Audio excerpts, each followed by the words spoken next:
அஸ்ஸலாமு அலைக்கும். இன்னைக்கு டாபிக் என்ன அப்படின்னா தனிமை. தனிமையில் நீங்கள் ரொம்ப ஃபீல் பண்ணிட்டு இருந்தீங்க அப்படின்னா இந்த பதிவு உங்களுக்காக தான். தனிமையை நம்ம ரொம்ப பலவீனமாக நினைக்காம பலமாக எப்படி நினைக்கிறது அப்படிங்கிறத பற்றி தான் இன்னைக்கு நம்ம பேச போகிறோம்.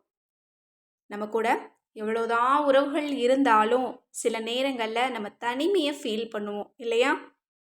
நம்ம கூட எவ்வளோ பேர் இருந்தாலும் சரி, மனசுக்கு ஒரு பக்கம் தோணும், இல்லை மனசுக்கு யாருமே நெருக்கமாக இல்லை அப்படிங்கிறது தோணும். அந்த நேரத்தில் நம்ம ரொம்ப உடைஞ்சு போவோம்.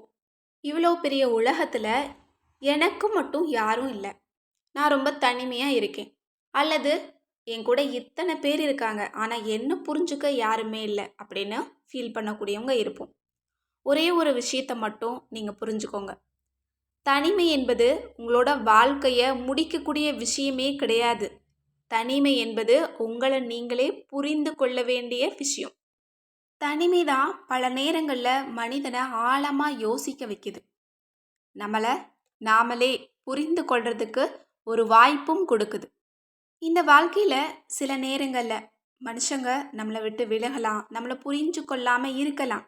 அதனால் நீங்கள் மதிப்பு இல்லாதவங்க ஆயிட முடியாது. அதற்கான அர்த்தம் இது கிடையாது. சில நேரங்களில் வாழ்க்கை நம்மளை தனியாக நிற்க கற்றுக் கொடுக்கும். இதையும் நம்ம ஏற்றுக்கொள்ள பழகணும். ஏன்னா மனுஷன் அப்படின்னு இருந்தால் எப்போவுமே சந்தோஷமாகவே இருக்க முடியாது. தனிமை இருக்கும், கவலை இருக்கும், கஷ்டம் இருக்கும், பிரச்சனை இருக்கும். இது இல்லாதவங்க யாருமே இல்லை. மனுஷங்களாக அப்படி இருக்கவும் முடியாது. அப்போ ஒவ்வொரு தருணத்திலையும் நமக்கு வரக்கூடிய தனிமையோ பிரச்சனையோ நம்ம எதிர்கொள்ளத்தான் வேணும். அப்போ தான் நம்ம பலசாலியாக மாற முடியும். இன்னும் ஒரு விஷயம், நீங்கள் தனியாக நிற்க கற்றுக்கிட்டீங்கன்னு வச்சுக்கோங்க. உங்கள் கூட எவ்வளோ பேர் இருந்தாலும் சரி, தனியாக நீங்கள் நிற்க உங்களுக்கு பழகிடுச்சு.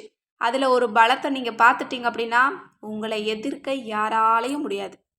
உங்களை எதிர்க்கக்கூடிய சக்தி இந்த உலகத்திலேயே கிடையாது. இப்போ நான் உங்களுக்கு புரிகிற மாதிரி ஒரு விஷயத்த சொல்லட்டுமா? ஒரு ஊரில் ஒரு இளைஞன் இருந்தான். அவன் ரொம்ப நல்ல மனசுடையவன் தான். நண்பர்களை அதிகம் நம்பக்கூடியவனாக இருக்கிறான். யாருக்காவது உதவி வேணும்னா இவன் ஓடோடி போய் செய்வான். ஆனால் அவனுக்கு வாழ்க்கையில் ஒரு தருணம் வந்துச்சு.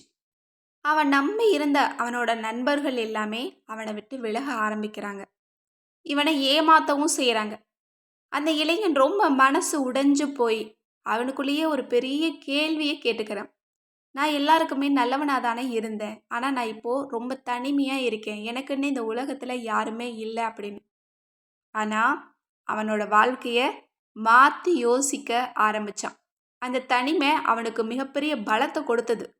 சில நாட்கள் ரொம்ப அமைதியாக இருந்தான், யாருக்கிட்டையும் பேசலை. தன்னோட வாழ்க்கையை பற்றி யோசிக்க ஆரம்பித்தான். அவன் ஒரு முடிவு எடுத்தான்.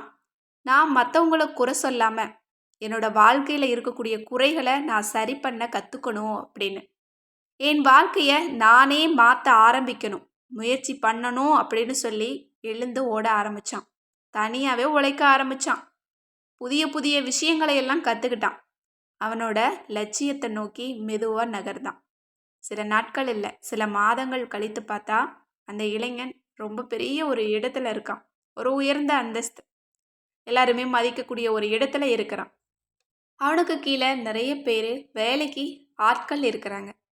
அப்போது அவனுக்கு தெரிஞ்ச ஒரு நண்பன் வந்து கேட்குறான், நீ ரொம்ப உடைஞ்சு போய் தனிமையில் இருந்த, உன்கிட்ட ஒன்றுமே இல்லாமல் இருந்தது, இப்போ எப்படி இந்த இடத்துக்கு வந்த அப்படின்னு கேட்கும்போது அவன் சிரிச்சுக்கிட்டே ஒரு வார்த்தையை சொன்னானா, நான் தனியாக இருந்த நாட்கள் தான் என்னை பலமாக மாற்றுச்சு.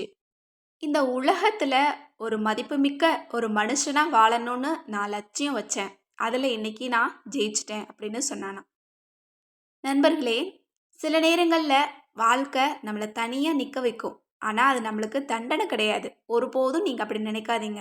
நம்மளை பலமாக மாற்றுறதுக்கு தான் இந்த ஒரு சூழ்நிலை நம்மக்கிட்ட வந்திருக்கு அப்படின்னு நீங்கள் அதை எடுத்துட்டு அடுத்த கட்டத்துக்கு நீங்கள் போகணும். மனுஷன் கூட்டத்தில் மற்றவங்களோட இருக்கும்போது, கூட நிறைய பேரோட இருக்கும்போது பலம் குறைந்தவனாக தான் இருப்பான்.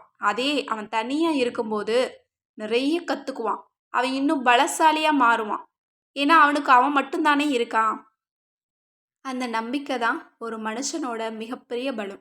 நீங்கள் இது வரைக்கும் தனிமையில் தான் இருக்கீங்க. நீங்கள் நம்பினவங்க எல்லாருமே உங்களை கைவிட்டுட்டாங்க அப்படின்னா நீங்கள் கவலைப்பட தேவையே கிடையாது. அந்த தனிமையில இருந்து யோசிங்க. அடுத்து நீங்க என்ன பண்ணலான்னு யோசிங்க. இந்த உலகம் இதோட முடிஞ்சு போறது கிடையாது. நீங்க தனிமையில இருந்தே உங்களோட வாழ்க்கைய அழிச்சுக்கணும் அப்படிங்கிற எந்த விதமான கட்டாயமும் கிடையாது. அடுத்த கட்டத்துக்கு போங்க. நமக்கு இருக்கக்கூடியது சின்ன உலகம். அந்த உலகத்துல நம்ம சிரிச்சுட்டும் வாழலாம், அழுதுட்டும் வாழலாம். வாழ்க்கை நம்ம கையில தான் இருக்கு. எழுந்து ஓடுங்க. உங்களோட குறிக்கோள நோக்கி ஓடுங்க. கண்டிப்பா அதுல நீங்க சாதிச்சும் காட்டுவீங்க. இந்த பதிவு உங்களுக்கு பிடிச்சிருந்தது அப்படின்னா கண்டிப்பா ஷேர் பண்ணுங்க. நம்ம சேனலை சப்ஸ்கிரைப் பண்ணாமல் பார்த்துட்டு இருந்தீங்கன்னா இப்போவே சப்ஸ்கிரைப் பண்ணி லைக் பண்ணிக்கோங்க. இந்த பதிவை பற்றின உங்களோட கருத்துக்களை கமெண்ட் செக்ஷனில் எழுத மறக்காதீங்க. அஸ்ஸலாமு அலைக்கும் ரஹ்மத்துல்லாஹி வபரகாத்துஹு.